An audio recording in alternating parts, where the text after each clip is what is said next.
Au mtu awashe tochi hapo akiangalia vizuri.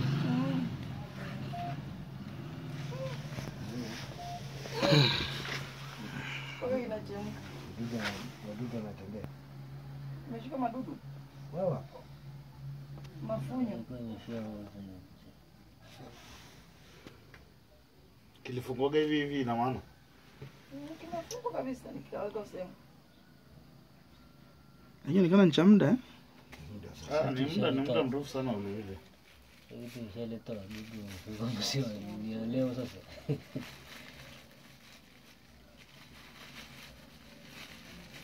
Afu mfuko uozi sasa. Mfuko uzagi. Yaani hata miaka hata mfuko uozi.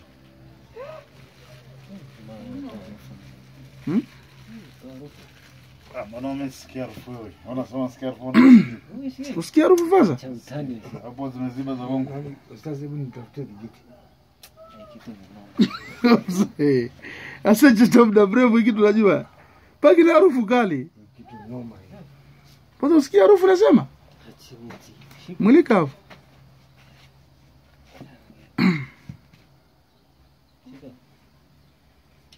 Ni Arusha? Mgonjwa utakapopona ndo utajua kwamba bwana atakuwa sawa huyo. Tunataka na ugonjwa uishi.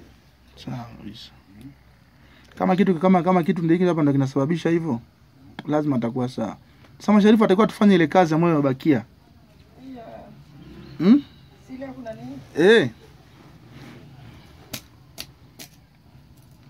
Unamtengeneza kabisa?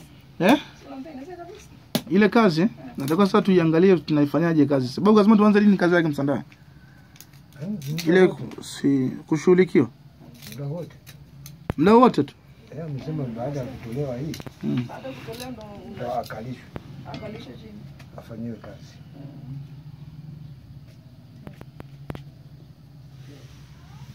Sio unasikia harufu.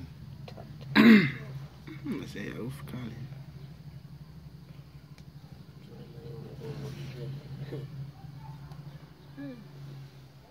Sasa utaalamu wako ni nini? Hiyo ni kama si uchawi ambao kafanyiwa huyu kwa kwao vijijini. Hiyo ndio kitu ambayo inakuja kumwingia huyu labda. Si ndio Masharifa? Uchawi Kisimbawanga. Ni uchawi huo. Huo ni uchawi hasa tena. Anasema si ni wa Simbawanga. Ni wa Simbawanga.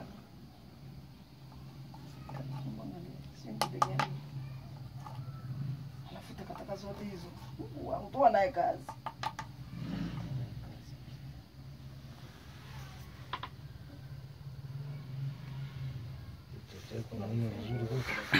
Harufu na kali imeshindwa.